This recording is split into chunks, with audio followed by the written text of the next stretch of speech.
Klein sat in the seat belonging to the Fool and looked around. "This is Miss Magician, our new member." Then, he looked at Force and introduced the rest to her. "This is Miss Justice, and that is Mr. Hanged Man." As Force nodded her head as a form of greeting the members with the corresponding code names, she observed the other members. "Miss Justice is blonde and seems very young. She sits with a graceful posture. Mr. Hanged Man has dark blue hair, as messy as seaweeds. He doesn't have a very bulky figure. He doesn't like to talk, but when observed by him, it gives me a sense of unease. He must be a leader of some faction. Mr. Sun looks like a teenager.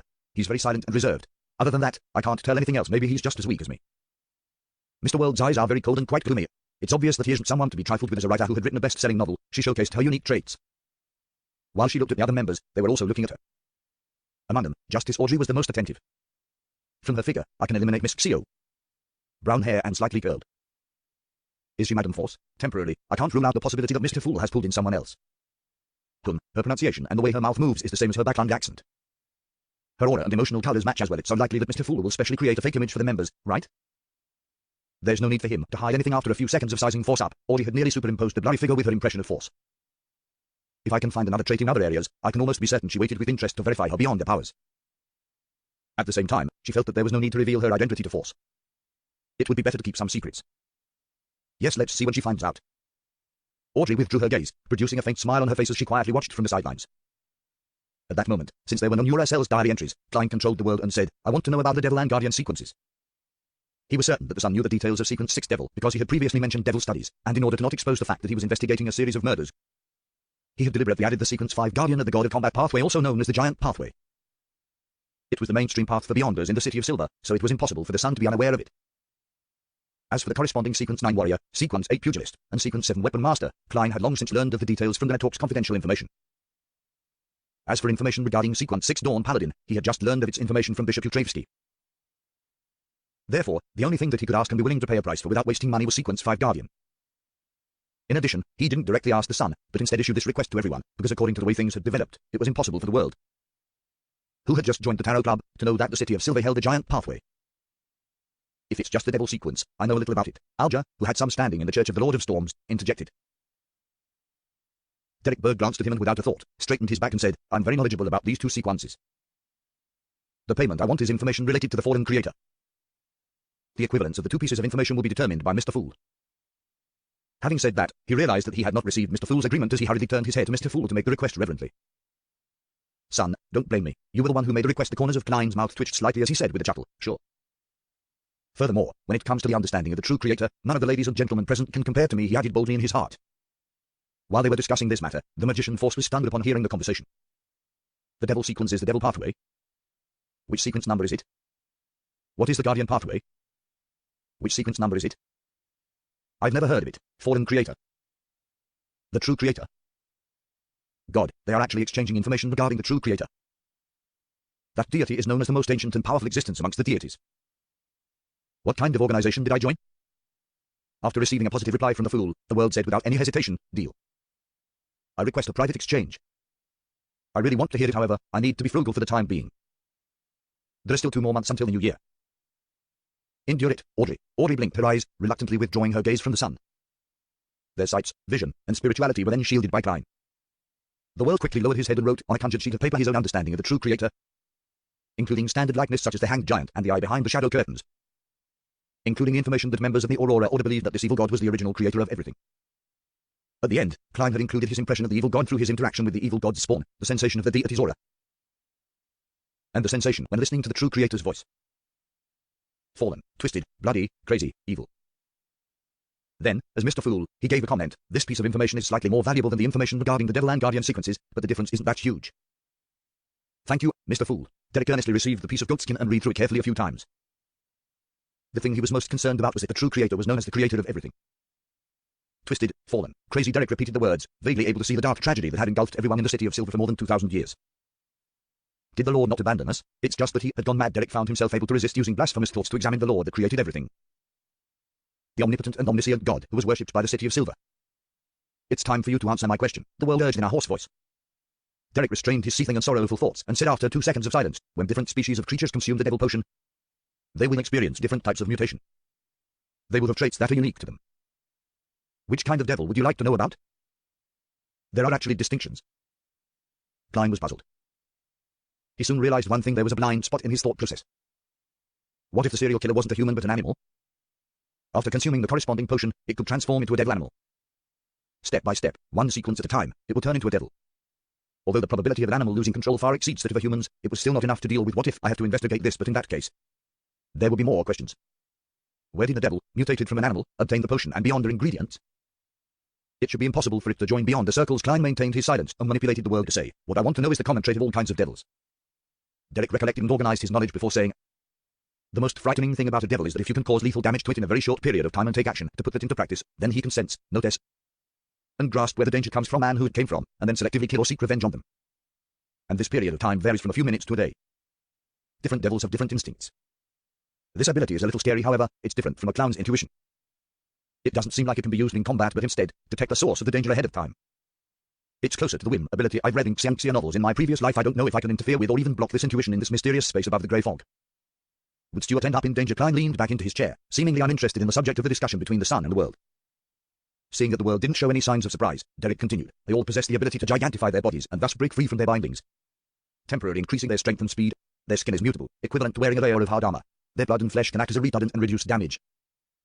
They're immune to most toxins and do not fear curses or flames to a certain degree. They have innate flame and corruption type spells. They're cold-blooded, don't panic, don't feel fear, and have a strong ability when it comes to physical combat. They're also adept at using various items to inflict damage. Their greatest weakness is that they tend to lose control. Even if they don't, they will often display a cold-blooded and cruel madness, being easily controlled by desires such as bloodlust and murderous intent. Really strong, as expected of a Sequence 6 devil. Could it be that among the 22 beyond the paths below the high sequences, Sequence 6 or Sequence 7 are the thresholds of a qualitative change? In this respect, different sequences differ, thus they have become the dividing lines between ancient and modern mid-sequences. Klein controlled the world and said, I'm very satisfied with your information. Derek didn't act modestly. He nodded and said, Guardians seldom suffer damage. Once they enter a defensive state and give up attacking, few can break through their defenses below that of the high sequences.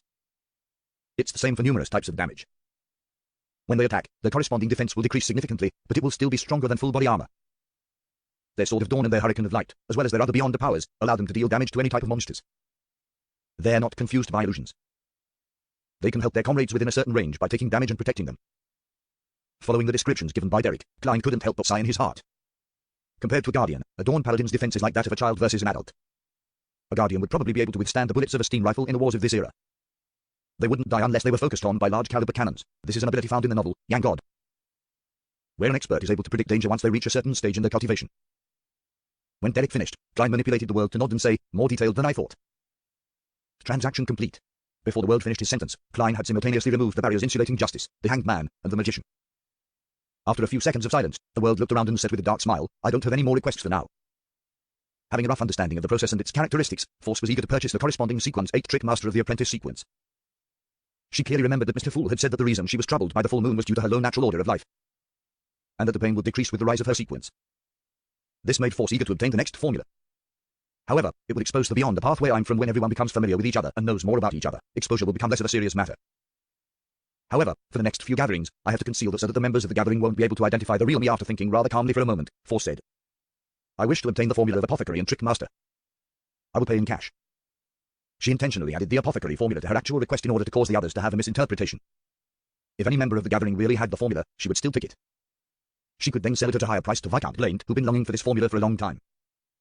In any case, she definitely wouldn't suffer a loss because of this and might even make a huge profit. As for money, Force wasn't short of it for the time being. Not only were the royalties of her best-selling book entering into her account over time, it was accumulating to quite a sizable amount. Furthermore, she also had additional income streams, such as the £650 she had received from Miss Audie in the Kilangos and Intis Ambassador Bakerland cases. Poor Xio, she spent more than £200 to compensate the families of the two deceased which were involved in the Lanny bus case. I wonder if Miss Audrey would pay her when things clear up. The note with Mr. Fool's honorary name on it was found in the bookcase of Viscount Blaine's house. Could it be that one of his ancestors was a member of this gathering? Is this a gathering that has been held regularly for decades, if not centuries? Force's thoughts were suddenly a little distracted. Only 2 seats away from her, Justice Audrey was a little stunned when she heard Force's request for the Apothecary and Trick Master formulas before she accurately grasped Force's thoughts. She's Force. The Trick Master is for herself, and the Apothecary formula is to be sold to Blaine. She can also do this to complicate the situation and fool the others. Audrey nodded indiscernibly and was more certain of the magician's identity. She's not of a very high sequence. At best 8, most likely 9. Who knows where Mr. Fool pulled her from or if she's from a special place. Her accent has the peculiarities of Backland. But she's not necessarily in Backland. The Hanged Man Aljo was also observing the newcomer, making sure that she wasn't a threat to him. The son Derek didn't think too much about it. He was just trying to guess whether Miss Magician belonged to the City of Silver or if she was from the world where Miss Justice and the others lived. Klein cast a look of pity at Miss Magician, not expecting much from her attempt to conceal her identity. When you meet a telepathist who is very familiar with you, you might not be able to conceal your true thoughts even if you know the other party's ability beforehand and are on guard against it. What's more, you didn't even know anything. The fool, Klein, sighed in his heart for Miss Magician. At the same time, he controlled the world who said hoarsely, I have the apothecary formula. £230. As for the Trickmaster formula, I'll do my best to find it, but I can't guarantee success. There was no contradiction between exchanging the apothecary formula for money and using it to groom a useful helper. They could be run in conjunction, so Klein made the world speak first so as not to be intercepted by the Hanged Man or the Sun. As for the formula for Trickmaster, he only had some ideas. From his point of view, the mystical item, Master Key, was most likely related to the corresponding sequence of Trickmaster's corresponding sequence 9, Apprentice. If he were able to divine its origins above the grey fog, he might be able to find some clues. Well, actually the most convenient way is to ask the existence suspected to be Mr. Door, who keeps murmuring during a full moon. In addition to asking for help, he probably provides formulas and the acting method so as to make the target stronger and complete difficult tasks. Unfortunately, before the target is strong, they can't even hear his ravings. They will break down and even be close to losing control. This results in a vicious cycle. Klein lamented. Instead of responding to Mr. World's words, Force looked around and saw that the Hanged Man, Justice, and the Sun had no intention of opening their mouths. It was obvious that they didn't know the apothecary and Trickmaster formulas. Mr. World, please try your best to find the Trickmaster formula as soon as possible. Force fell silent for a few seconds before saying, as for the apothecary formula, I plan to buy it now. How should I make the payment? The other party seemed to be a man from Lowen as well, and he's willing to accept gold pounds, but the gold pound has always been more recognized than the other currencies as she spoke. Force was also trying to determine the World's background. The World completely didn't mind her sizing him up as he said softly, you can sacrifice the money to Mr. Fool after you return. That way, the transaction will be closed. The exact sacrificial ritual is sacrifice. Mr. Fool can still accept sacrifices. His life's natural order has reached such a level. No wonder he used that tone to describe the owner of the ravings during the full moon. Force listened and remembered, surprised and shocked, but she also felt that it was a matter of course. After finishing his description, Klein displayed the apothecary formula in front of the World and had a fake person hand it to Miss Magician. The transaction is witnessed by Mr. Fool, so you don't have to worry if it's fake. I trust Mr. Fool. Force nodded immediately. She spread open the formula and began memorizing it seriously. At that moment, Audrey, who couldn't bear to see her friend go through such labor, commented, you can seek Mr. Fool's help during the sacrifice to recall the formula. You don't have to memorize it specially. If you encounter any problems, you can also pray to him by reciting his honorable name. Miss Justice is actually using a salutation used to describe deities to address Mr. Fool. Could it be that he is really a he? But, why would he be willing to help us in doing such trivial matters? That's not right. As long as the ritualistic magic is done right, the 7 Orthodox gods will also often respond to their believers and complete their requests. Force said to Justice, thank you for telling me that. Your name is just like your character. Audrey suddenly felt a little guilty. She suddenly seemed to recall a problem as she hurriedly asked, Miss Magician, do you know of the acting method? Acting method? Force looked at Justice in a daze. She soon discovered that the other members such as the Sun and the Hanged Man had no additional reaction to the term. Clearly, they knew what it meant. Today's gathering makes me feel like a country bumpkin who has just arrived in Backland. I've been to so many beyond gatherings at the very least, all right. Force thought, half sorrowfully, half joyously. She couldn't help but want to write a novel with this feeling of hers, naming it Miss Wall's Tour of Dreamland. You don't seem to know. Audrey made a definite judgment based on Force's reaction and her usual performance. She turned around and looked at the person shrouded in grey fog at the end of the long table. Mr. Fool, can I teach the acting method to Miss Magician? If so, what price would she have to pay? Audrey had intended to ask directly if it was like before trading the information for entries of Rossel's diary. However, she quickly remembered that there was a great overlap between the beyond the circles of Force and her own. Therefore, if she did that, she might lose many opportunities of obtaining Rossel's diary. It's not a very important problem, since it's just a matter of time before Force realizes that Mr. Fool wants Rossel's diary, and I would certainly have other beyond the circles. However, she knows that I have a few pages of Rossel's diary, and if she wants to collect them, she will come to me immediately. However, Mr. Fool has read all of those diary entries after this gathering. I had to find the chance to tell Force that all the Rossell diary pages were accidentally lost. Audrey predicted the chain of events and tried her best to convey her concerns to Mr. Fool in body language. What's Miss Justice hinting at? Oh, she knows Force, but she doesn't want to reveal her identity, which means that she doesn't want a payment I request to cause any trouble in that regard. Klein thoughtfully chuckled. You can make the decision. You can do the explanation, since I do not wish to repeat what I've said in the past. This is also a form of respect to the goddess, he added inwardly. Praise Mr. Fool. Audrey's heart leaped in joy. She straightened her back and slightly raised her chin. She tried to look at Force in a different manner as she said, the acting method is a method to speed up the mastery of potions and minimize the risk of losing control. Do you want to know about it? There's such a method. For real? Mr. Fool is such a lofty figure, so he definitely wouldn't lie about such a small matter. Force widened her somewhat languid eyes, pursed his lips and said, yes. As long as one was a beyonder, there was no way they wouldn't wish to learn of similar methods. Force suddenly felt thrilled. Audrey thought carefully and said, there are 2 requirements. 1, without the permission of Mr. Fool, you are not to teach the acting method to others. The second is to pay £200. Her original plan was to use Rossel's diary as a benchmark for the price. The number of pages she and the hanged man had used to repay the debt had been converted into a corresponding price, but in reality, Russell's diary was sold cheaply because it couldn't be deciphered. And most of the time, it was impossible to determine which was the real one. Converting that to a total price was quite a letdown to the value of the acting method. Therefore, she added a little more from that benchmark. If Mr. Fool's adorer is no longer short of money, then I will take the £200, and I will look for the diary entries to repay my debt with Mr. Fool. Audrey had already thought of a follow-up deal. £200? The method to reduce the risk of losing control is £200? That's way too cheap, isn't it? Fearing that Justice would go back on her word, the surprised and happy Force said without hesitation, deal. After she finished speaking, she felt her heart pain for the money. She felt that her bank balance was decreasing at a speed that was visible to the naked eye. Audrey was about to apply for a private exchange when she suddenly discovered one thing. The World, who was seated at the other end of the long bronze table, didn't show any interest in the acting method at all. He didn't even have the urge to ask about it. Does he already know about the acting method, or did he consult Mr. Fool privately? Audrey mumbled to herself, still cautiously asking for a private meeting. Then, looking at Force, she said in a measured voice, in both her choice of words and pronunciation, our attitude towards potions isn't about grasping them, but rather it's about digesting them. The key to digestion is to act, and the key to acting is the corresponding potion name. Why? Blurted Force. After a moment of deliberation, she added another question. Then, how should one act? Audrey recalled Mr. Fool's pose and examples, repeating the description of the castle, the guards, the invitation, the disguise, and finally saying, in short, the goal of acting is to reconcile the body, heart, and soul, bypassing the stubborn resistance of the remnant headstrong psyche of the potion so as to assimilate and digest it. As a fiction writer, Force had a strong imagination. After Justice was done with her description, she had already sketched out the corresponding scenes in her mind, and she had basically understood what Justice was trying to convey. Is that so? So this is how you eliminate the remnant psyche influence in the potion and reduce the risk of losing control. The more I think about it, the more I feel that this is possible. The bewilderment in her mind gradually lessened, and the feeling of surprise slowly filled her heart. Finally, she asked for confirmation. Was this taught by Mr. Fool? Yes, if not for Mr. Fool, we might have already lost control. Our continued existence is proof of the acting method's effectiveness, Justice praised from the bottom of her heart. Few Force exhaled and felt her future brighten with hope. Could this be the fortuitous encounters described in all kinds of novels? This feels so good. However, I shouldn't be careless. Mr. Fool might be a malicious, evil god with deep secrets, Force reminded herself. Immediately, she began to think about an even more important question, how to act as an apprentice. Just from the word alone, apprentice means that one's skills are not mature enough in various aspects. Does this mean that one should still accept guidance and focus on studying? One shouldn't flaunt one's superiority and be arrogant, and one has to understand the insignificance of their own strength. Force quickly let her thoughts wander and didn't realize that the environment for individual communication had been discontinued. At that moment, the son, Derek, looked around silently, gritted his teeth and said, I want to know which 7 gods you are talking about, and the general situation regarding them. He couldn't help but ask this question that had been plaguing his mind for a long time. I know that. Audrey almost failed to react at first, but she quickly figured out what the son was asking and raised her right hand slightly. At the same time, the hanged man in the world also indicated that they could answer. What are they doing? Force looked on blankly, trying to remember what had just happened. After a moment, she remembered the son's question. She then began ruminating over the implied meaning behind his words. It can't be, he actually doesn't know about the 7 gods. Where did he come from? Force looked at Mr. Sun, who was just a teenager. In the northern continent, other than insensible children, there wasn't anyone who didn't know of the 7 orthodox deities. Even the poor who struggled to survive and the tramps were no exception.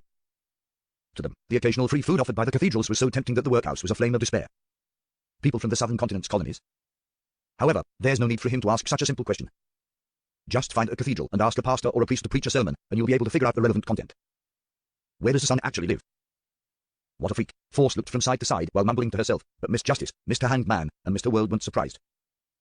At that moment, the fog-immersed Klein saw that there were 3 people eager to answer. He smiled and said, Mr. Sun, who do you want to trade with? What are you willing to pay? The son Derek pursed his lips and thought for a few seconds. I'll trade with each of them individually. Only then can I obtain the most comprehensive information in the harsh environment of the City of Silver. Derek had matured quite a bit from his previous patrols and clearance operations. He paused for a moment before requesting, the reward is that you can ask me a question, the kind that I can answer. I agree. I'm very interested in the City of Silver. Audrey smiled faintly without any hesitation. City of Silver? Where is this place? Why haven't I heard of it? Force looked around blankly, feeling completely at a loss as to what they were talking about. Audrey glanced at her and kindly explained, Mr. Sun is neither in the northern or southern continent, nor is he on an island in the ocean. The City of Silver is located outside of our understanding, or you can say he is beyond the limits of our exploratory efforts. Are you kidding me? Force subconsciously had this thought. However, with that thought, based on the son's performance, and the fact that it was impossible that the others were ganging up to cheat her, Force quickly accepted Audrey's explanation. This secret gathering is even more incredible than I thought. Mr. Fool is more powerful than I thought. Force exhaled silently and sighed with emotion. Audrey vaguely read her thoughts, and for a moment she was tempted to flaunt about how the deaths of Rear Admiral Kilang Nose, Intis Ambassador Bakerland, and the swindler, Lanny Vass, was a result of the Tarot Club. What a pity. If Force were to learn of these 3 things, she would immediately associate Audrey with Justice. I have to keep it a secret, Audrey. Even if it's hard on you, you have to keep this a secret. Audrey suddenly took a deep breath. Since she didn't know much about the City of Silver, she didn't know what to ask. Force didn't participate in the following transaction and chose to spectate from the sidelines.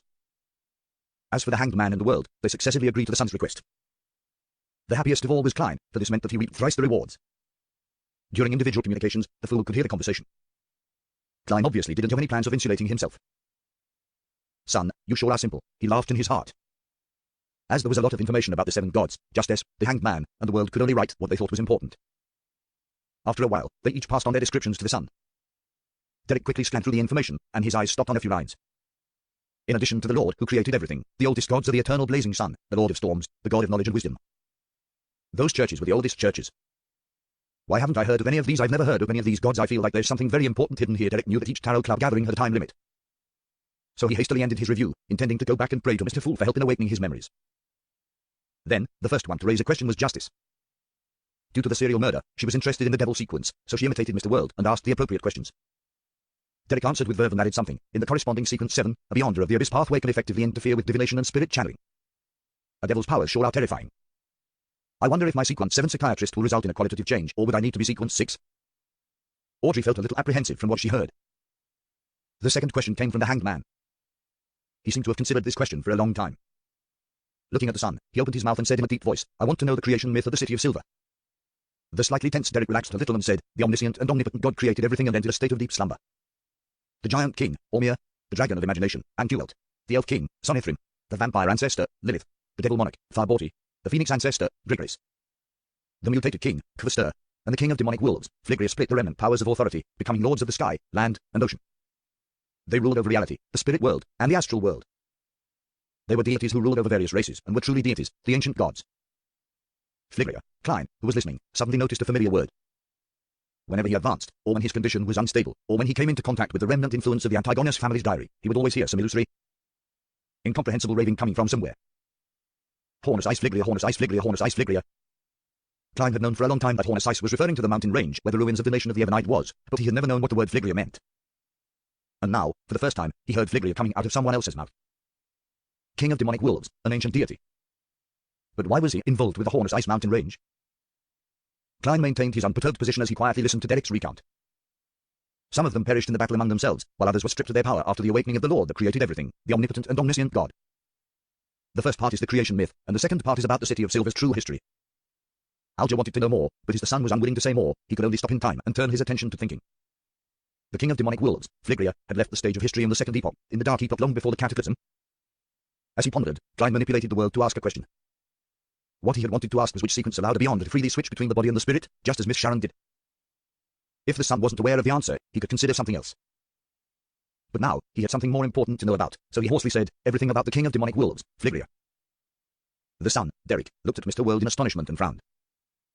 I don't know much about this ancient deity. He's also known as the Annihilation Demonic Wolf and the Evernite Demonic Wolf. Evernite Demonic Wolf Evernite, Klein slightly narrowed his eyes. The nation of the Evernite, at the peak of the Hornus Ice mountain range, believed in the ruler of the Evernite. The mother of the sky. Is there some connection between that and the Evernite Demonic Wolf, Phlegria? The illusory ravings I hear are actually Hornus Ice Phlegria. What is the connection between the ancient god, Evernite Demonic Wolf Phlegria, and the goddess? According to Russell, sequence 0 is equivalent to a true god, and each sequence can only have one sequence 0. The goddess had inherited the power from the Evernite Demonic Wolf. He wasn't the oldest deity, nor was he the eye of the creator as he claimed. Yes, there's a circumstantial clue that doesn't count as proof.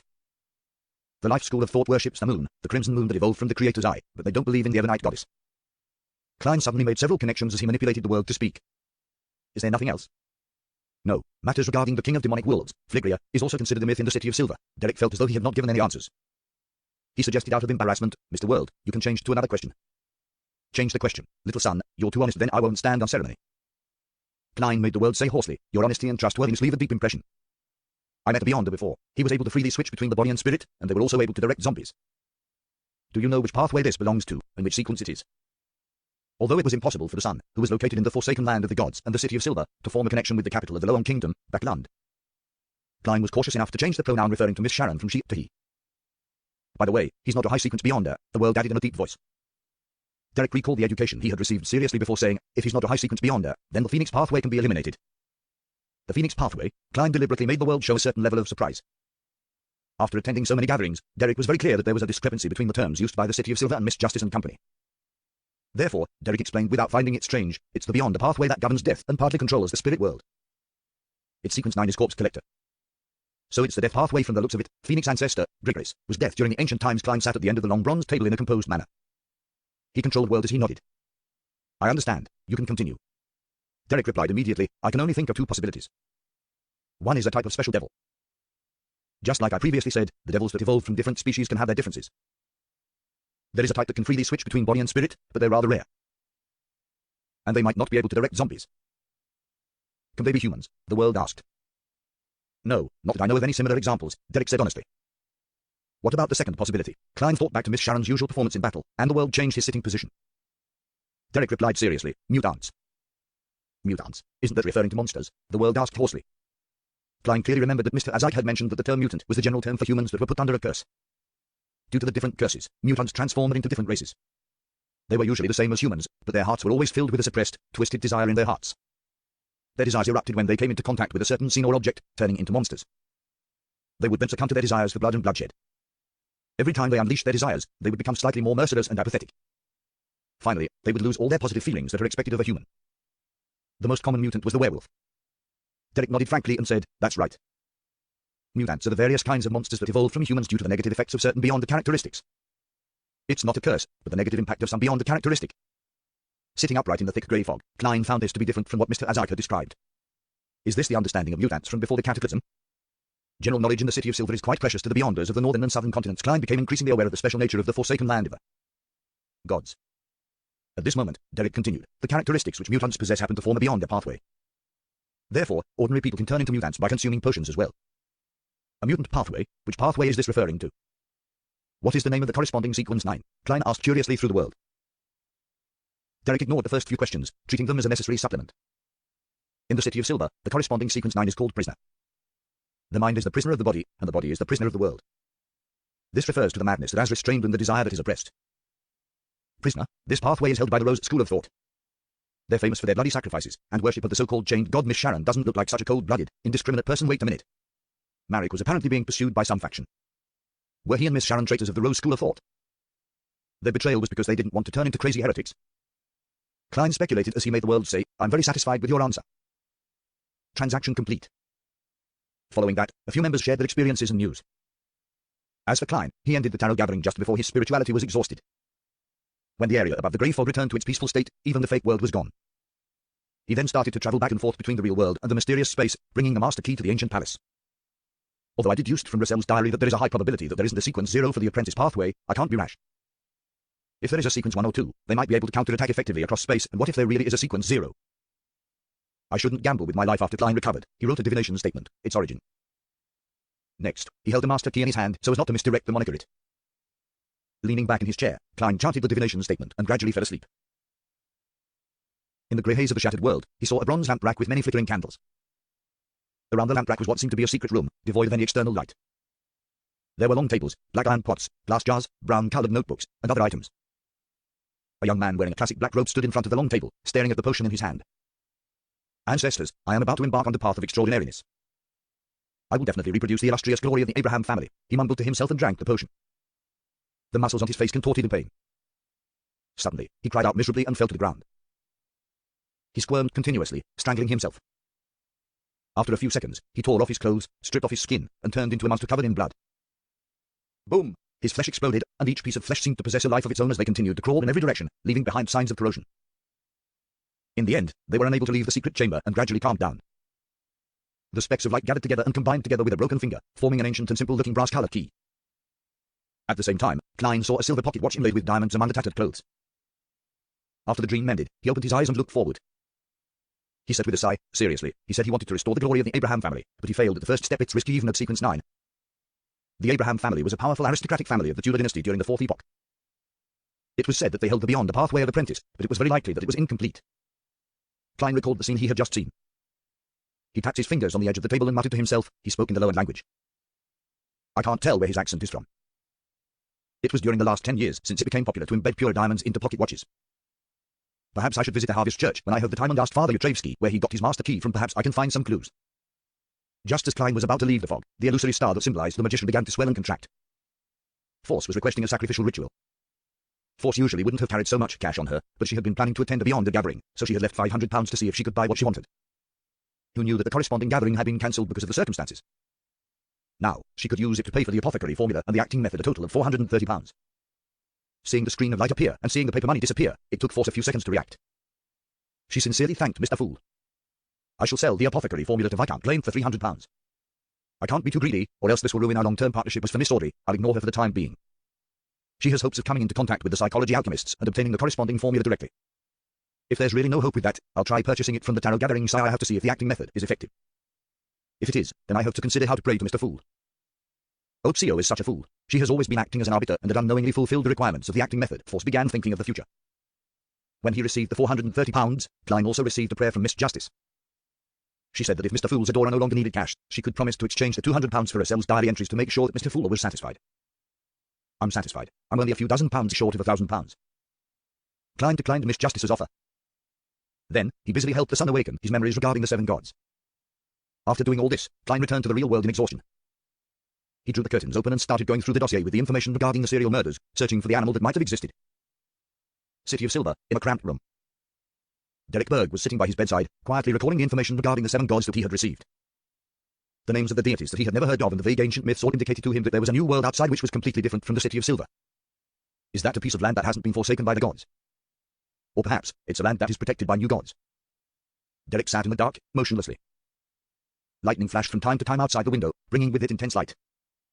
He slowly focused his thoughts on the different powers that were concentrated in the hands of the 7 gods, and he compared them with the ancient gods such as the Dragon of Imagination, and Uelt. The so-called god of combat is very similar to Giant King Ormir. The Lord of Storms wields power similar to the Elf King, Son Ephraim. The Evernight goddess appears to be the fusion of the King of Demonic Wolves, Phlegria, and vampire ancestor, Lilith. As for the eternal blazing sun, Mother Earth, god of knowledge and wisdom, and god of steam and machinery, I can't find anyone corresponding to them. Regarding the mythical legends, I wasn't too attentive in class and missed out a lot. Phew, since there's no patrol duty during this period of time, I should head to the Spire's library and read up on them. Derek stood up and did as he planned. The problem he faced was shared by the majority of the residents in the City of Silver. When they were being educated with general knowledge, their focus was all on the practical courses such as devil studies, monster classification, charms, and beyond the foundations. They were all focused on the knowledge that could be used to deal with monsters in the dark and increase the production of edible plants. As for supplementary classes like myth studies, they often didn't pay much attention. If the history regarding the City of Silver hadn't been able to make the residents more united, raise their sense of honor, or heighten their sense of mission, and how the 6-member council was very strict in this regard, Derek believed that he could at most remember what had happened in the last 2 or 3 decades.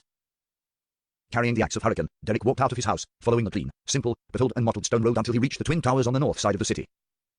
One of the spires of the Twin Towers served as the City of Silver's library, an exchange spot where merit points could be exchanged and daily necessities could be distributed. The dome was where the 6-member council resided and was rumored to contain the mystical item which had sustained the City of Silver for more than 2,000 years, as well as a repository for formulas and ingredients. Entering the spire, Derek went straight up to the 3rd floor and, according to his recollections, found the shelves where materials regarding mythology and the corresponding ancient books were stored. Just as he was about to take out a book related to the creation myth, a slender, fair-skinned, and good-looking palm rushed forward and took the book away from him. Derek traced the arm, and after a single glance, he lowered his head, pressed his hand to his chest, and said in a low voice, "Greetings, Elder Lavia." The one who had taken the book from him was one of the members of the 6-member council, Shepherd Lavia. She wore a long black robe embroidered with mysterious purple patterns. Her silvery grey hair was thick but curled up slightly. Her face was smooth and fair, her appearance gorgeous. She looked to be in her early 30s, and her pair of light grey eyes seemed to be able to pierce through one's soul. Lavia tersely acknowledged Derek's greeting and gently nodded her head without saying anything else. She silently took the ancient book and left the space between the 2 bookshelves. Elder Lavia seems to have returned to normal. She's not like before, always switching between different temperaments at random, sometimes crying, sometimes sneering, sometimes grunting angrily.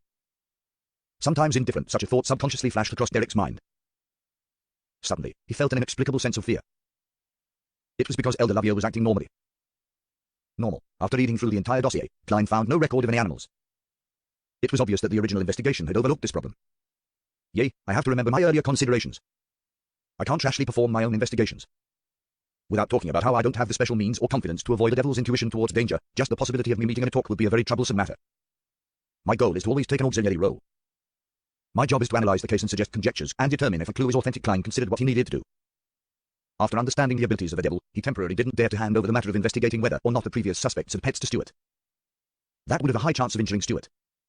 It's only in the preliminary stage of investigations without any direction. It's likely Stuart wouldn't encounter any problems. A devil isn't like those bunch of lunatics from the Aurora Order.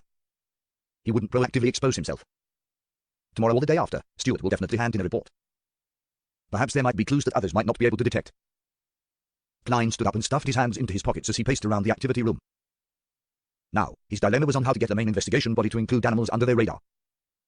I definitely can't mention it directly, as that would attract the suspicion of others. It would be the same if I attempted to guide them in the dark. Klein thought carefully as he weighed the matter seriously before finally deciding on a plan. He pulled out a letter, grabbed a fountain pen, and wrote, "Dear Mr. Stunton, I thought of a problem. Previously, when the detectives were in discussion, they all found the murderer's actions skilled without any hint of inexperience. They believed that he couldn't be born with such skill and that he must have had a lot of experience to build up his foundation. Examples of such people can be surgical students from med school or a butcher. Back then, I thought he might have done something like this before. It's a direction for investigation, and it's what I'm paying the most attention to right now. But after thinking about it over and over again for the past 2 days, I don't think it's comprehensive enough. Perhaps he didn't rely on killing people to gain experience. Is it possible that he practiced with poor animals? Different kinds of living animals. The number of animals that die in Backland daily is innumerable, and those that disappear in the sewers are also unknown. Therefore, these are very good training targets. This is my inchoate opinion. I hope to communicate with you. Sherlock Moriarty." Klein didn't directly mention that the murderer might have been an animal that had turned into a devil. He also used the reason of practice, hoping that his Ingardi would take note of the neglected animal world, thereby reminding the official beyonders responsible for the case. While he was writing, he suddenly felt that this was also a direction. The reason why the devil hadn't been caught all this time was because it had been hunting animals most of the time. And the hunting of animals wasn't something worth paying attention to. Well, let's hope it will inspire them. Klein folded the letter and dressed up to deliver it to the mailbox at the end of the street. 15 minutes later, lawyer Judge N, who saw Detective Sherlock passing by his oriel window again and again, finally couldn't stop his urge to open his door and asked politely, "Mr. Moriarty, did you forget your key?" "Ah, sort of." Klein squeezed out a smile. "Why don't you come to my house as a guest? After dinner, you can go back after dark. I know that you private detectives are very good at climbing." Judge N invited him in with a serious expression.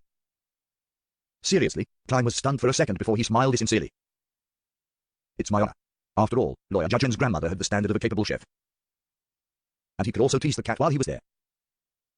When it was completely dark, Klein, having had his fill, rested for a while at home before leaving Minsk Street with his cane. He planned to make another trip to Rose Street, on the south side of the bridge, and asked Bishop Utravsky about the origin of the master key. With the help of dowsing rod seeking, he successfully arrived at the Harvest Church in the dead of night and sneaked in through the same route as before. However, Bishop Utravsky wasn't repenting in the cathedral's hall tonight. There were only rows of pews in the silence and gloom. "He's resting." Klein felt slightly puzzled as he walked towards the living area at the back of the hall. As he rounded the corner, he saw the tall, giant-like Bishop Utravsky walking up the basement stairs. The heavy stone doors situated there were being banged on by someone. Who did he detain in the basement? Klein instantly thought of a series of warped ideas. Bishop Utravsky looked up and saw Klein disguised the same as before. He was also surprised as he asked, "Haven't you found your way home yet? Do I look like someone who's been lost for so long?" Klein forced a smile. "Father, I'm not lost. You think that the formula is fake?" "That's impossible." Bishop Utravsky frowned and stopped midway up the stairs. As a result, he was at the same height as Klein. "No, it's genuine," Klein answered honestly. At this moment, the basement stone door was thumped again with ever-increasing intensity. Along with the thumps was a male voice that shouted, "Let me out." "This is?" Klein couldn't help but ask. Bishop Utravsky smiled warmly and said, "A vampire." As soon as he finished, the man in the basement shouted, "What's wrong with being a vampire? Do you think vampires should be locked up here? Do I have to listen to your nagging and scripture recitals every day?" "Bullshit, I'm a noble sanguine, so don't use such a vulgar name to describe me. Let me tell you, I worship the moon, and I'll absolutely not convert to a believer of Mother Earth." "Give up, you damned priest." It was Klein's first time meeting a real vampire, so he couldn't help but ask, "Father, where did you catch him?" Bishop Utravsky gave Klein an odd look before saying, "He is the original owner of the master key. One day, he got lost and entered this cathedral." Klein seriously considered the dilemma of whether he should carry the master key with him in the future or not. "It's a good thing that I can divine," he thought thankfully. It just so happened that he had entered a state where he thirsted for blood, and I had discovered his abnormality, Bishop Utravsky added with a smile. "Bullshit, don't talk about blood. What I need is the blood of a beautiful young girl, not the blood of a dirty old man like you." The vampire in the basement suddenly became enraged. Bishop Utravsky explained without a trace of anger, "When he craves blood, I will give him some of mine." Klein nodded and looked again. He found that the heavy stone door in the basement was engraved with the sacred emblem of life and many mysterious symbols, forming a complete seal. During the day, when more and more people start praying, it would be impossible for the sound to even reach the outside. Klein made a preliminary judgment. "Is there anything I can help you with?" At that moment, Bishop Utravsky asked. Klein answered frankly, "I want to know where the master key first came from." "You have to ask him." Bishop Utravsky pointed to the basement. The vampire inside suddenly became quiet before he leisurely laughed and said, "Friend, I can answer your question. But the condition is that you rescue me first." He actually named his price upon hearing the vampire's request. Klein felt both irritated and amused. He looked at the Bishop Utravsky, who was standing in front of him, and asked, "Father, may I borrow your candle? The one that you used last time. I've forgotten what it's called." Before Bishop Utravsky could reply, the vampire in the basement spoke in a stunned voice. "What do you want to do? What do you want to do?" At this moment, Bishop Utravsky answered warmly, "It's called the mental terror candle." "What are you borrowing it for?" "Father, you're very cooperative. You even knew to ask." The corners of Klein's mouth curled up. "I plan to use it to directly inquire the deepest part of his friend's heart. As you know, I'm quite talented in this area, and I'm very good at such matters." Before he could finish his sentence, the vampire in the basement had already shouted, "Bastard, give up on your idea. You will be cursed if you do this to a noble sanguine. Hey, I'll speak. I'll tell you the origins of the master key." Klein immediately chuckled. "Thank you for your cooperation. HMPH, the friend of that dirty old man naturally isn't a good person. As a sanguine, all I did was go to the hospital to steal blood bottles to drink. Why did I end up locked up in here and forced to listen to this naggy, housefly-like Bible of life?" the vampire in the basement angrily complained. "Frankly speaking, if you really are who you claim to be, and you bumped into me, at most, I would give you a warning. Unfortunately, you got lost and entered this cathedral. The priest you encountered used to kill people wantonly and enjoyed combat, but he's now pious and repentant. You can only blame your poor luck, however. With Bishop Utravsky's recovery, he's unlikely to hurt you. At most, he will keep you to his side." Klein silently responded. The vampire in the basement paused for a few seconds and said, "About a month ago, I went to the hospital in Southborough to steal blood and ended up meeting a thief. He originally wanted to enter the hospital's finance department, but he ended up lost. He opened the door to the blood bank and ended up being caught by me. He was using that master key. He told me that he had found it back when he had burgled a particular house. He had also obtained a pocket watch with inlaid diamonds. In the basement. At first, he thought that the key would correspond to a room or safe. He made several attempts and found that the key could open all doors. This is no doubt an unimaginable surprise for a thief. After that, he enjoyed numerous successes until I caught him and confiscated his key. Damn, I didn't expect that the key would make one get lost back then. It matches the scene I saw with my divination, however. Is there a curse on the master key? The previous owner was detained because he got lost. And the owner before that was caught red-handed because he got lost. Perhaps I should really throw it into the space above the grey fog and take it out when I need it. But that will be a lot more troublesome and might cause delays to certain matters." Klein controlled his expression and asked unhurriedly, "Did the thief say where he stole it?" The vampire in the basement mumbled, "Are you doubting my intelligence? How could I not ask about this? He said it was in the area south of the bridge, 48 River Bay Avenue. I was planning to check it out when, damn it. All right, I'm done answering. Don't disturb me anymore." Klein didn't leave just because he received an answer. Instead, he slowly took out a halfpence copper coin and recited softly, "He's lying." After repeating it 7 times, Klein's eyes turned dark, and he flicked the coin up. He watched it spin in the air before it landed in the palm of his hand. It was heads, indicating a positive response. In other words, the vampire was lying. The thief's description coincides greatly with what I had seen through divination, so they confirm each other. The vampire must have lied about the exact address. Klein looked at Bishop Utravsky and said with a chuckle, "He lied. Let me think about the reason why he lied. It would be very unwise of him to vent his anger and seek revenge on me, who is completely uninvolved. It would also be very detrimental to his situation. So, I think he's actually using this method to call for help. That address might very well belong to a companion of his. Father, do you plan on paying a visit?" The basement suddenly fell silent. After a few seconds, the vampire laughed and said, "I just didn't want to tell you that easily. You threatened me just now, so I lied to take revenge on you. Isn't that normal? I can hear how forceful you are at trying to calm yourself down." Klein smiled and said, "Then, what's the real answer? If you continue lying, I don't mind sending this address to the 3 churches. I'll just say that it has something to do with the recent serial murders. Humans are really vicious." The vampire sighed through gritty teeth. "The area south of the bridge, 32 Verdi Street." Klein tossed the coin again and got the result that the vampire wasn't lying. "It seems like vampires don't have the ability to interfere with divination. I should confirm it above the grey fog when I'm black." Klein pressed his hand to his chest, faced the heavy stone door, and bowed. "Thank you for your cooperation." HMPH, the vampire in the basement snappily replied. As Klein turned to leave, the vampire suddenly shouted, "Remember that my name is Emlyn White. Remember, my name is Emlyn White. Why do I have to remember your name? It's not like I'm going to save you. Without preparation, and without a home ground advantage, I'm no match for Father Utravsky, and he has the mystical item to transfuse blood. Could it be that this vampire's companion will offer a bounty, and he wishes for me to sell this information?" Klein was surprised for a moment before he walked out of the Harvest Church without a word. After finding a secluded place, he undid the spirit pendulum wound around his left wrist and started to divine if he should visit 32 Verdi Street at that very moment. The answer he got was that there was some danger, but it wasn't too high. There is certain danger. Where's the danger? What kind of danger would it be?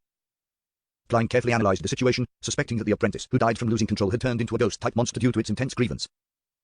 Furthermore, it was a relatively strong one at that.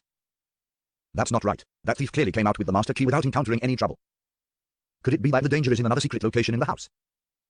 Klein thought for a moment and decided that it would be best for him to go only when he was sufficiently prepared. It prevented him from entering a situation in which he encountered an enemy whom he was unable to deal with his present beyonder powers. At the very least, I'll have to wait until I buy bullets that can purify wraith shadows, he nodded slightly. After this consideration, combined with his previous battle with Dawn Paladin Bishop Utrevsky, Klein suddenly felt that he could vaguely conclude the first rule of a magician. Never perform unprepared. Doing otherwise would result in a high chance of messing up, Klein added silently. On Tuesday morning, after preparing butter and toasting 2 slices of bread, Klein was in no hurry to eat. He opened the door and retrieved the day's newspaper from the mailbox. There's a letter. He pulled the letter out from the newspaper and glanced at the envelope as he returned to the dining room. It's from Stuart. It appears that he has already completed his preliminary investigations. Klein nodded slightly, tore open the envelope, shook the piece of paper, and sat down at the dining table as he read it. Stuart claimed that the 2 suspects had shown no signs of abnormal behavior. One of them entrenched himself at the grocery store and guarded his wife and children, living a lifeless life, while the other was busy with various temporary jobs and working hard to maintain his life. They were not irritable, nor did they have the urge to fight. They also didn't lock themselves up in a room. At the end of the letter, Stuart lamented the harsh situation in East Borough and vowed to save enough money to avoid being reduced to staying when he was old. Thank you for your help. I will share my findings with the rest of you if there are any other clues. Klein replied to the letter simply when he saw how Stuart had no signs of being discovered. He didn't want Stuart to delve deeper into the case, or else the devil might detect the danger and kill any latent dangers in advance. Putting away his pen and paper, Klein picked up a piece of bread that had already been soaked in butter and leisurely spent his breakfast with a cup of black tea and the newspaper. During this process, he felt rather regretful that there were no signs that the Beyond, a gathering organized by old Mr. Eye of Wisdom, would be held. Sigh, the existence of this devil has seriously affected the lives of the background Beyonders. I hope Mr. Isengard is able to notice my hint and be fruitful. Yes, he should be a recognized Beyonder by the officials. Klein put down the newspaper and picked up a napkin to wipe his mouth before he packed up to leave. His plan today had been already decided last week. He was to visit the Royal Museum for the Emperor Russell Memorial Exhibition in Empress Borough, the opulent villa of Count Hall. Audrey was wearing a light lace dress and donned snow white fur as she waited for her personal maid-servant, Anne, to help her put on a soft hat with pearls and a thin fishnet veil. Beside her, Susie sat there with a bow tied around her neck. My beautiful little princess, where do you plan on going? Count Hall asked, stroking his fine mustache as he descended the stairs. Audrey's eyes replied with bright eyes, Father, I plan to attend the Russell Memorial Exhibition. I can take a look at the original diary of Emperor Russell and find a chance to get some for Mr. Fool, she added in her mind. Count Hall muttered to himself, why are you going today? There will be a lot of people, and the scene will be very chaotic.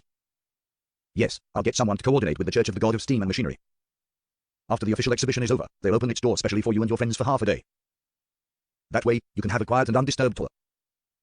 If you have anything you wish to look at closely, you can discuss it with them directly. In that case, that seems even better. I can directly look through the diaries in this exhibition. Audrey lifted her skirt and curtsied. Thank you, handsome Count Hall Tilda, West Borough, 2 Kings Avenue, Royal Museum. Although it wasn't a weekend, there was a long line at the door when Klein arrived. According to the descriptions in the newspapers and magazines, he knew that the world's middle class had fewer ways of entertaining themselves. Other than reading newspapers, reading novels, listening to opera concerts, playing tennis and squash, enjoying plays, and holding or attending banquets, there were only 3 options. Going to a park, going to an exhibition, and going on vacation. Due to Emperor Russell's influence, annual vacations were already common phenomena. At 9 o'clock sharp, Klein, who was wearing a silk top hat, a black cane, and a long double-breasted frock coat, followed the people in front of him and entered the museum. There was a split here, and the different guides led a number of visitors down different passages. Klein and nearly 20 people followed the good-looking woman and listened to her introduction of Russell's life.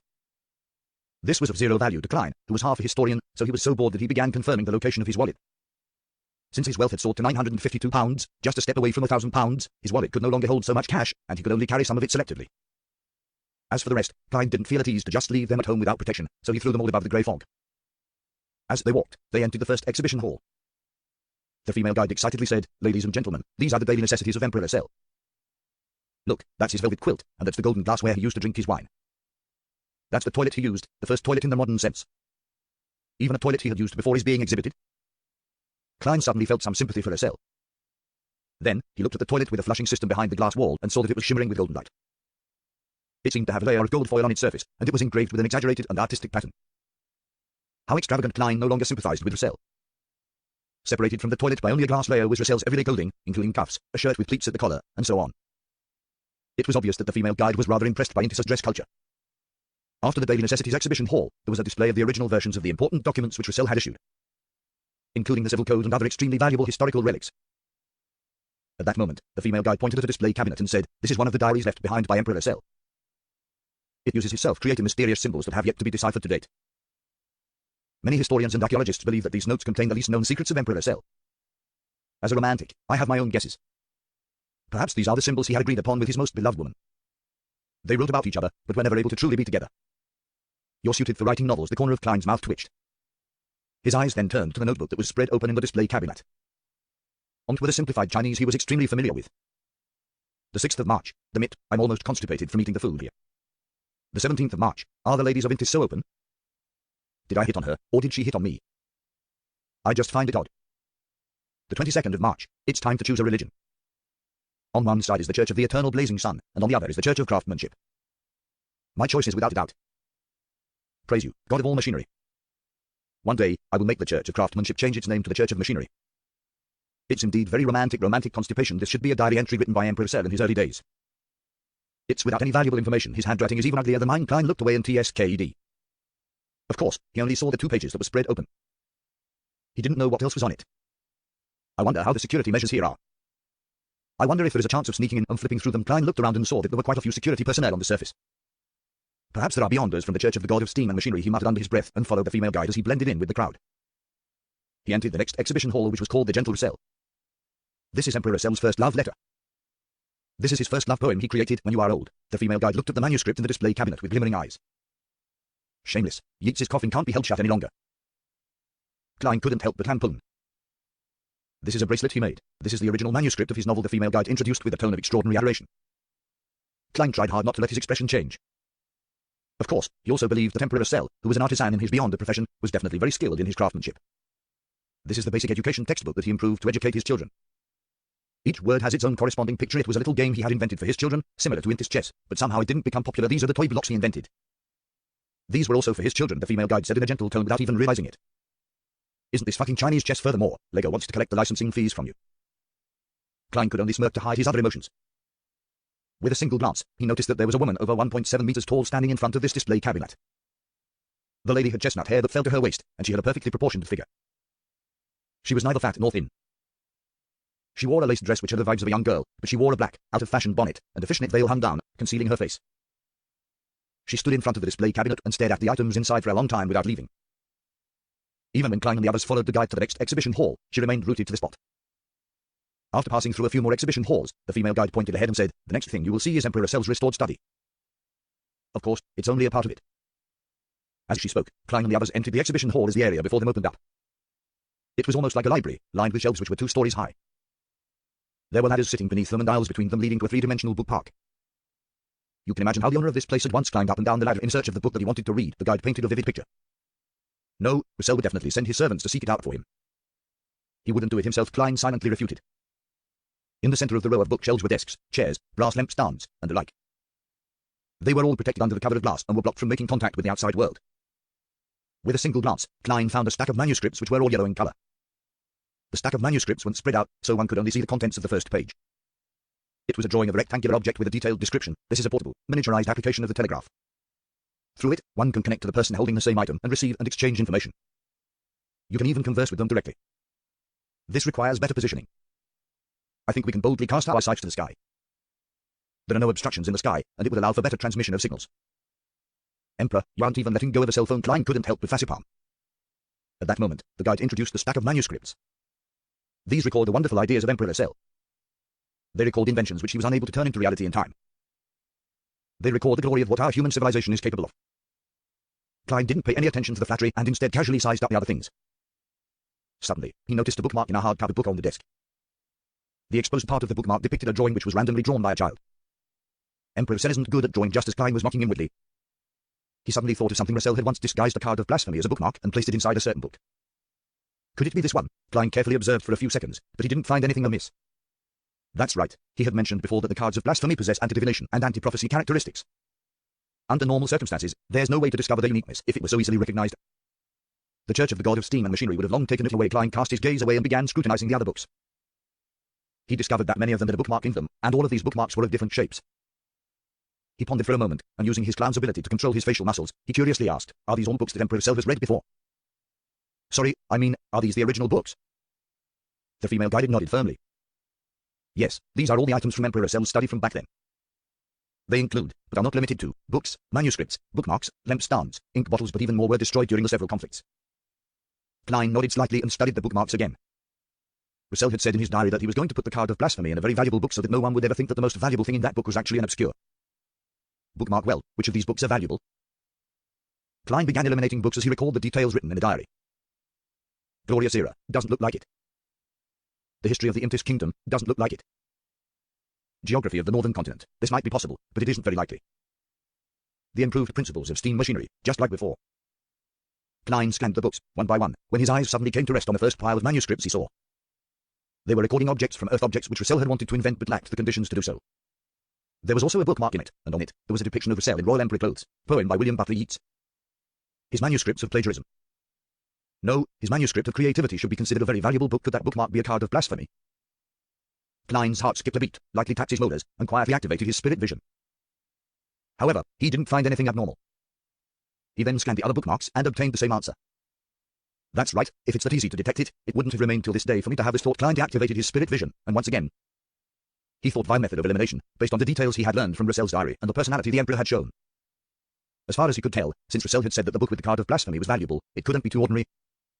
Or it wouldn't satisfy his sense of warped humor to use lots of valuable knowledge to serve as a foil for an unobtrusive bookmark would be a form of teasing the recipient of the book. Thus, books with value but aren't of great value can be ignored. In that case, Klein looked around, trying to make sense of it, completely turning a deaf ear to what the guide was saying.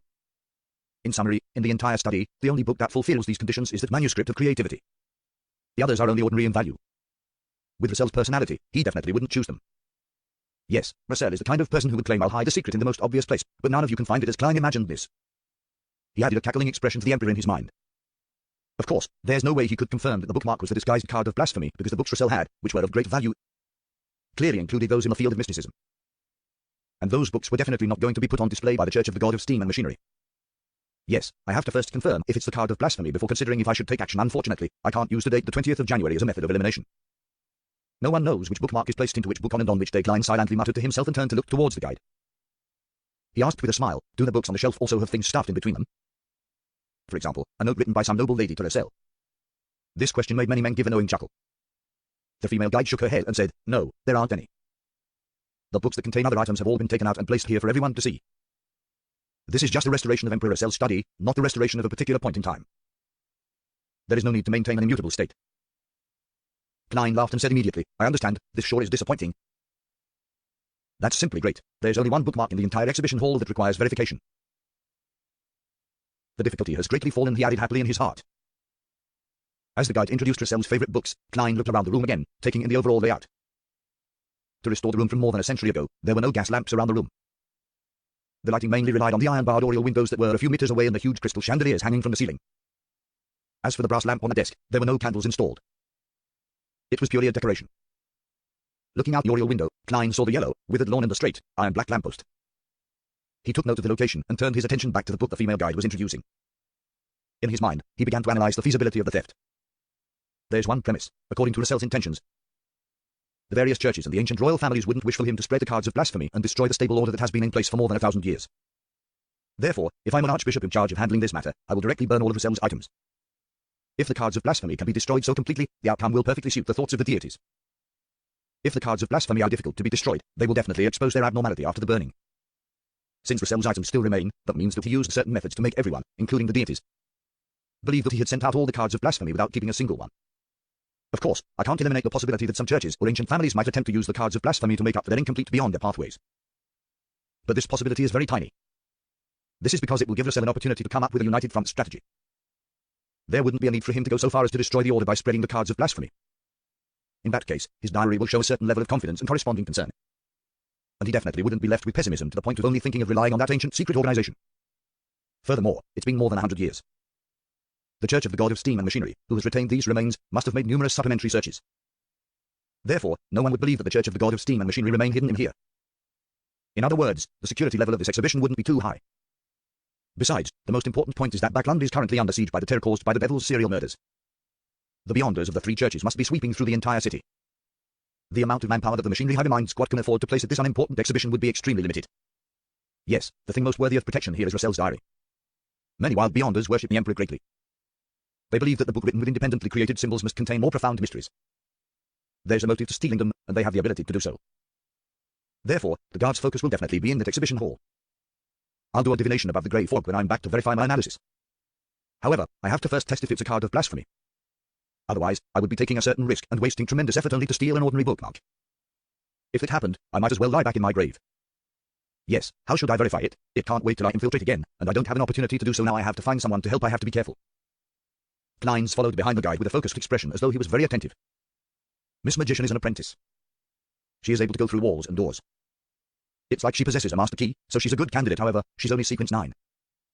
The mission of infiltrating to do the verification is way too dangerous for her. Miss Xio? No, she wouldn't be up to this. Let her get a thief to help. No, that won't do. There are beyond the guards here. The thief would most likely get caught on the spot, which will expose the fact that someone is looking into Russell's bookmark. Miss Sharon, she's powerful enough, and her state is suitable for this kind of quest, but the problem is that the card of blasphemy is a divine object that can make most beyonders willing to kill. I still don't trust her enough. Klein thought, analyzing the helpers he could use. Gradually, he had a candidate in mind, Miss Justice. Is it possible for her to use her wealth and power as a noble to touch the bookmark, using her interest as an excuse? There are plenty of opportunities. Furthermore, this method won't alarm anyone. It would be beneficial for me to sneak in and steal it in the future. The more Klein thought about it, the more he found it feasible. As for the question of how to verify it, as the card of blasphemy possessed anti-divination and anti-prophecy characteristics, the only solution he could think of for the time being was to attempt to destroy the bookmark. Doesn't anti-divination and anti-prophecy mean that using a similar method on a particular object that hides a card of blasphemy would result in failure or interference? Wouldn't it be tantamount to exposing itself? What it really means is that even with the card of blasphemy, divining it will be equivalent to divining an ordinary object. The divination would result in something equivalent to the ordinary object. In any case, I can't figure out what password the Emperor set. I can only use such a simple and crude method to confirm it. If the card of blasphemy can really be destroyed, then it only means that I'm temporarily unfated with it. Yes, with the Emperor's liking, perhaps I can try an activation incantation. He once joked in his diary, saying, "My fortune is yours for the taking, but you have to find it first." I left everything I own at the ends of the Fog Sea, and the card of blasphemy is one of those treasures. The activation incantation could be set to one piece in Ancient Hermes. That's not right. That way, there would be no one who can obtain anything, unless a second transmigrator appears. This isn't in accordance with the Emperor's intention to create chaos and destroy order, so the corresponding word for Pirate King was in either Hermes or Ancient Hermes. Klein slowly confirmed his thoughts, paying more and more attention to the layout of the exhibition hall. Under the guidance of the female guide, they left the restored study and entered another exhibition hall. When everything was over, and he was free to move around, Klein said, a little embarrassed, "Excuse me, but I would like to know where the washroom is." "Upstairs." "No, that's where our office is. If you follow this path until the end before turning left, you will see it." The female guide politely pointed in a direction. Using this opportunity, Klein figured out the connections of the washroom and several large exhibition halls, and he sketched out a rough layout in his mind. At noon, he left the Royal Museum without doing anything and returned to 15 Minsk Street. Klein had originally wanted to instruct Miss Justice as the Fool, saying that his adorer needed help. But on second thought, he felt that it would ruin the image of Mr. Fool. As an unfathomable figure, he has to appear calm and collected. He can't always be helping his adorer. At the very least, he can't be personally bringing up such matters. Time and time again Klein thought for a moment and quickly worked out a solution. He decided to pass on the image and voice of his adorer's plea directly to Miss Justice. In the process, Mr. Fool didn't say anything. Phew. Klein exhaled, drew the curtains, rubbed his cheeks, and began to pray to himself, the fool that doesn't belong to this era. The mysterious ruler above the grey fog. The king of yellow and black who wields good luck. I pray for your help. I hope that someone can help me touch the bookmark in Russell's manuscript of creativity. Help me inflict small and unnoticeable damage to it and tell me of its results. While doing so, one can recite the corresponding term for Pirate King in Hermes or Ancient Hermes. No matter who helps me, even if there isn't a reaction, I will be willing to pay them £500. This can be deducted from the £5,000 that has not yet been paid. If there is a reaction, I am willing to give more. After doing all of this, Klein waited for a moment before entering the grey fog, and he saw the scene of his prayer displayed on the screen of light. After divining that the theft of the bookmark in the Royal Museum involved a certain amount of danger but wasn't too high, he extracted the plea and added more of the mosaic effect to it. He also distorted his voice slightly, and he threw it into the illusory star that symbolized Miss Justice. In Empress Borough, the opulent villa of Count Hall. Audrey was supposed to be practicing her piano at this time, but she remained seated in front of her dressing table, thinking about how to read and memorize Russell's diary in the evening. Suddenly, her surroundings became hazy, and a boundless greyish light began to emanate. In the middle of the grey fog, the fool's figure sat high above. He was listening to a man who was barely visible. "Pray, I pray for your help. I hope that someone can help me touch the bookmark in Russell's manuscript of creativity. How does Mr. Fool know that I'll be visiting the Russell Memorial Exhibition this evening after the museum is closed? And that I'll have the opportunity of touching some items Audrey listened in a daze." Although she was amazed, she didn't find it odd. With Mr. Fool's stature and abilities, being aware of such a trivial matter is very easy. As for how he learned of it, there was no need for ordinary beyonders to attempt to comprehend it. Audrey was about to reply when the fool spoke in a low, flat voice. "You can choose to accept this request or not." Whom Audrey pondered for 2 seconds and said, "Respected Mr. Fool, I can try, but I can't guarantee success." She wasn't really interested in the minimum reward of £500. The reason why she had accepted the mission was that she was curious about the special nature of the bookmark left behind by Emperor Russell, which was so important to the adorer of Mr. Fool that he offered an uncapped price. Anyway, I was going to look through Russell's diary today, so it's convenient, Audrey thought. Amidst the fog, the fool nodded slightly and replied with a single word, okay. When the illusion was completely gone, Audrey turned her gaze to the dressing mirror and seemed to examine herself closely. Feeling both nervous and excited, she began to make plans for the evening operation. I cannot let them notice anything unusual. Even if Mr. Fool's adorer does take any action later, I cannot become a suspect. It's definitely not okay to only touch that bookmark. The moment it's lost, all eyes will be focused on me. Yes, so, I need to show equal interest in all the other objects. I cannot let others notice that my main goal is that bookmark. The entire process has to be fluid, nothing sudden, and it has to be reasonable and logical. How should I cause inconspicuous damage? It's just a bookmark. Audrey's eyes swept across the items on her dressing table without focus. Suddenly, her gaze fell on an open jewelry box and focused on a pair of gemstone earrings adorned with fine needles. The corners of her lips curled up, bit by bit, as her eyebrows and eyes slightly curved as she muttered to herself, with Susie's help, it should be enough. It was 6 o'clock in the evening. Backland, that hardly ever saw the sun during the current season, was already dark, and the gas lamps were lit up. After the Royal Museum sent off the last batch of ordinary visitors, it received a group of visitors composed of the young lady from a Count family, the child of a duke, and a young viscount. As the Machinery Hive Mind knew that some of the aristocratic children were foppish people who frequently caused trouble, the captain of the Machinery Hive Mind's West Borough Squad, Max Livermore, was responsible for guarding the memorial. He had no choice but to disguise himself as a security guard and stay close by to prevent any accidents. His hair was neatly combed as he wore a monocle, making his scholarly appearance akin to a college professor. The monocle was actually a sealed artifact, codename 3-1328, named Eye of Crystal. With it, Max Livermore could see the spiritual body directly, as well as ghosts and shadows. There was no need to fear Beyonders, who used these usually difficult to detect entities to cause chaos or engage in theft. Of course, this sealed artifact also had a significant disadvantage. It could easily attract monsters like wraiths and shadows to the vicinity. If it was worn for a long time, one's vision would suffer irreversible damage. In the gloom of Backland, she's like the bright sun at that moment, Max was looking admiringly at the blonde girl with green eyes to his side. Audrey looked with great interest at the toilet, which was gold-plated and engraved with intricate patterns. She asked the guys beside her, is this the first toilet in the modern sense? Yes, I personally believe that this is one of Russell's most outstanding contributions to human civilization. The sewer works that go with it have changed the phenomenon of filth being all over the streets of Tyre. The guy originally wanted to say the word feces. But after looking at the girl in front of him, he felt that he couldn't lose his elegance. Audrey hesitated and asked, can I touch it? Can it still be used normally? Viscount Blaine asked with a laugh from the side. Why are you so curious about this? No matter how old it is, it's ultimately still a toilet. The other aristocratic children who were on good terms with them all laughed. No, Blaine, you don't understand. This is the glory of human civilization. Audrey smiled faintly in response but laughed inwardly. If it wasn't to fulfill the request of Mr. Fool's adorer, I wouldn't want to do this either, she sighed helplessly. The guide chimed in. What Miss Hall said is very right. The glory of human civilization isn't only reflected in firearms and other weapons that have changed the form of war, but they also shine in every detail of our lives. My lady, I don't know if it can still be used properly, because no one will use it. The guide glanced at Max Livermore and, after receiving a nod of confirmation, continued, you can touch it, and you may even open the water tank to take a look at the mechanical structure inside. But please be careful. Thank you. Audrey watched as the security guard opened the glass wall. She hurriedly took 2 steps forward, reached out her right hand, which was covered in white fishnet gloves, and carefully touched the flush button. Then, she slowly stepped back and said with a smile, all right, let's keep it at that. I've satisfied my curiosity. I can't hurt it any further. She constantly reminded herself that her prescribed character was that of a naive and curious young girl. After reading this, they entered the exhibition hall where Russell's diary was located. After some introduction, Audrey asked again, can I look through this notebook? We are all interested in these strange symbols. I heard that paper would suffer damage by mere contact with air after a certain period of time, let alone having them touched. It shouldn't be possible, right? She blinked, making her beautiful gem-like eyes express sincerity and desire, together with a little disappointment. The guide looked at Max Livermore again and waited for his reply before smiling. The church used a special storage method to make the paper look the same as if it was produced only a few years ago. Furthermore, even without this method, we will try our best to fulfill your requests. However, we may need to change environments, change our clothes, and go through a stricter process. You can flip it, but not for too long. Don't use too much strength.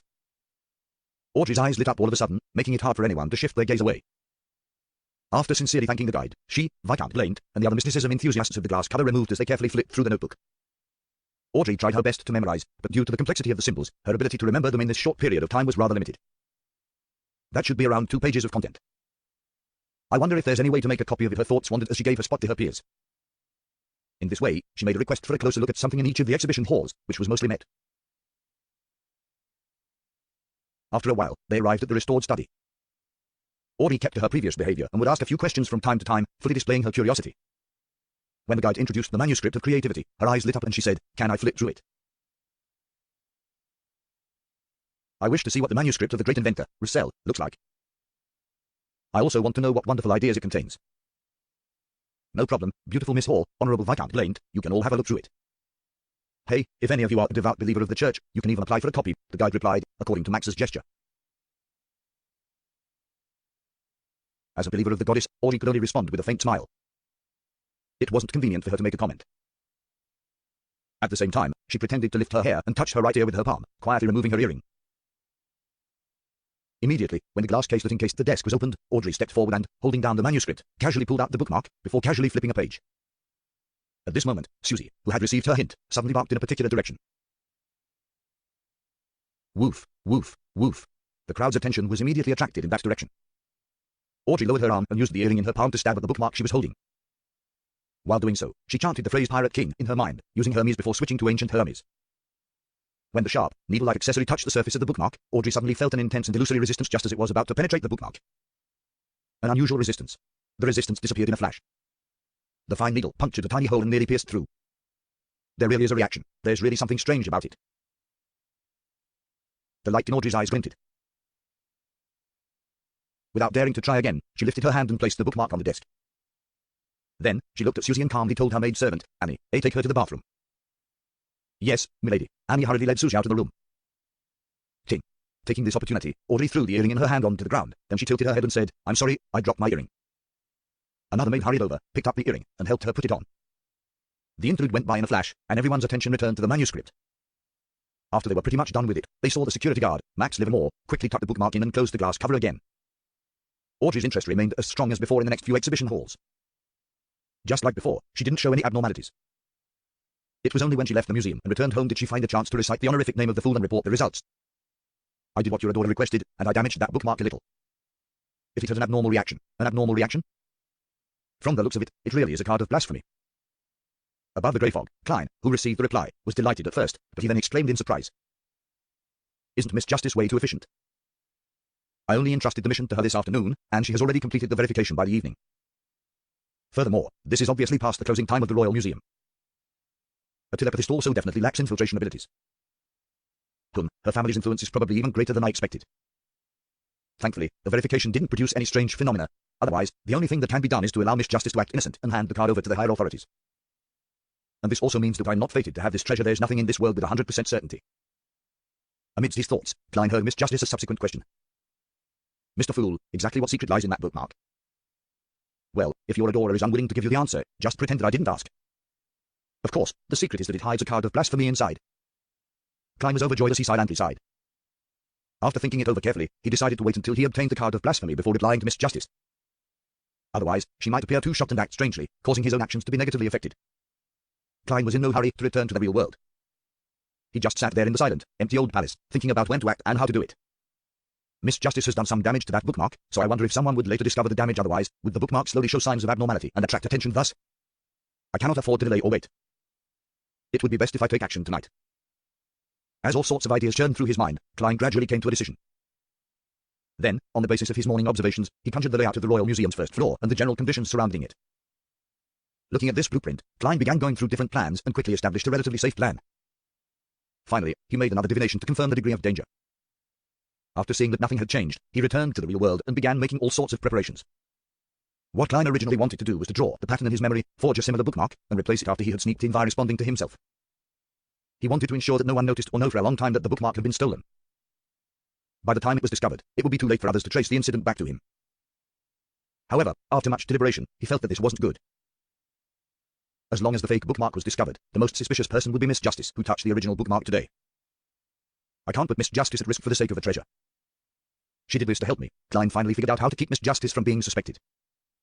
His plan was to not only steal the bookmark, but to also steal the surrounding items as well, including some of the lighter books. Few after finishing his preparations, Klein took out his gold pocket watch and opened it. He patiently waited until after 9. He wanted to act before midnight. If he were too early, people living around there wouldn't have started sleeping. That wouldn't satisfy his requirement for taking action. If he were too late, there would be almost no pedestrians on the streets. Just walking along the streets would make him be easily suspected, and during this period of time, the whole of Backland was under tight curfews due to serial murders. This was beneficial to Klein's operation, but it was also disadvantageous. Tick, tock, tick, tock. The needle kept ticking. As the night deepened, the crimson moon appeared and it was finally past 9. Putting a master key and other items in his pockets, he took his cane and first went to Eastborough to change his attire. Then, he rented a carriage several times until he reached a place quite far from King's Avenue in Westborough. By then, an hour and 45 minutes had already passed. His initial plan was actually nothing like this. He wanted to summon himself and respond to himself to become a spirit body. He wanted to rely on his extremely fast speed to cross the distance from Chilwood Borough to Westborough before infiltrating the Royal Museum.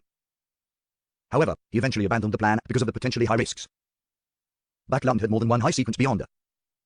In a situation where a serial killer caused everyone to panic, yet remained unsolved for such a long time, there might be high sequence beyonders who were consciously using their beyonder powers or corresponding sealed artifacts to monitor certain areas.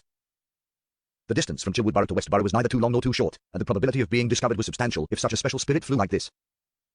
This cannot be completely written off just because the divination result says that the risk isn't high, but there is the existence of certain danger. Because the divination doesn't give a direct answer, but a revelation that needs to be interpreted.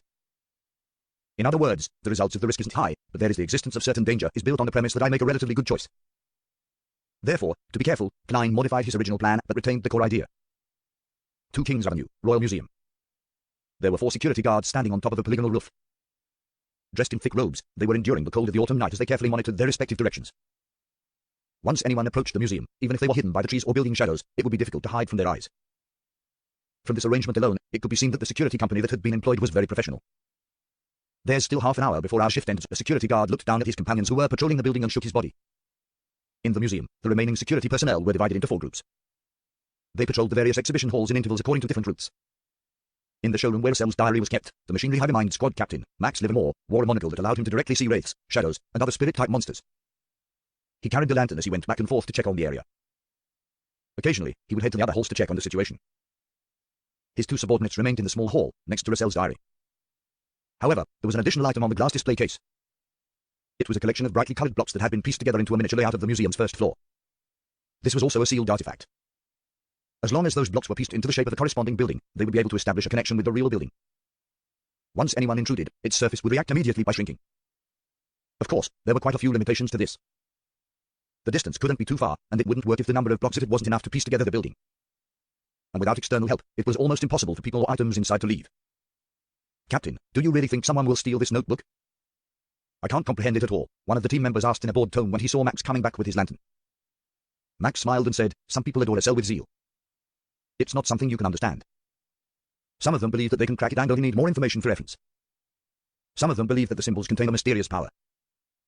As long as they can find the correct combination, they will gain beyond their powers. In previous exhibitions, we would capture such criminals from time to time. So that's why we didn't hide the notebook away and place them in sealed areas. We are waiting for these people to surrender themselves, another teammate asked with enlightenment. Max nodded and said, who wouldn't want 3 meritorious deeds? 18 King's Avenue, outside a building next to a crossroad junction. Klein followed the shadows and shaded areas, using a master key from time to time to walk in a straight line before finally arriving here. He took out the plain brass key, pointed it at the kitchen door, and turned it silently. An imperceptible rippling happened as Klein entered the room. All the way through, he saw doors and walls, and without disturbing anyone, he found a storage room. This master key is really useful. However, both of its previous owners lost themselves and entered dangerous spots. It makes me afraid of continuously carrying it. Klein sighed as he put away the brass key. With the room beside him being the servant's sleeping quarters, he took out Holy Night powder and released his spirituality to seal off the storage room, making any commotion from within impossible to leak out. Then, he took out a candle and placed it on a crate in front of him. He snapped his finger and produced a light blue spirituality fire on his fingertip. After the candle wick was lit, he summoned himself using ritualistic magic and then responded to himself above the grey fog. Less than a minute later, Klein was floating in the room, facing his body whose eyes had lost their luster. After familiarizing himself with this feeling, he rapped the ancient and exquisite Zykope whistle to stabilize his spirit body and made it stronger. It caused the chilly wind to begin to swirl in the room. At the same time, he also used this power to slightly change the appearance of his illusory spirit body, causing it to appear as if there was a layer of paint on its face. After doing all of this, Klein took a box of common matches he randomly bought off the streets, cut out a transparent door in the wall of spirituality, and headed out. Action time. He silently encouraged himself, and just like a real ghost, he passed through the residential buildings, one by one, before successfully arriving outside the Royal Museum. There was no need to activate his spirit vision. In this state, he could clearly see every security personnel, their aura, and emotions which unreservedly betrayed them. Finding the withered lawn and the iron black lamppost that faced the hall window, Klein didn't swagger over just because ordinary people couldn't see him. Instead, he followed the shadows and took an elusive route. He passed through the sculpted tree and obstacles before cautiously arriving at his destination. He stuck close to the wall, as he couldn't guarantee that the security personnel didn't comprise of a member of the Machinery Hive Mind. At this moment, the 4 security guards on the rooftop, who were carefully inspecting their respective areas of operations, were like blind people. They failed to discover anything. Klein didn't enter the exhibition hall directly, because his spiritual perception and intuition told him that the museum floor was shrouded in a mysterious power. It also had to do with how he couldn't confirm if there were beyonders inside. He followed his plan and circled to another area, to the washroom that was closer to the exhibition hall that housed Tressel's diary. Then, he threw the box of matches he had brought with him through the vent. Next, he flew up and entered the second floor.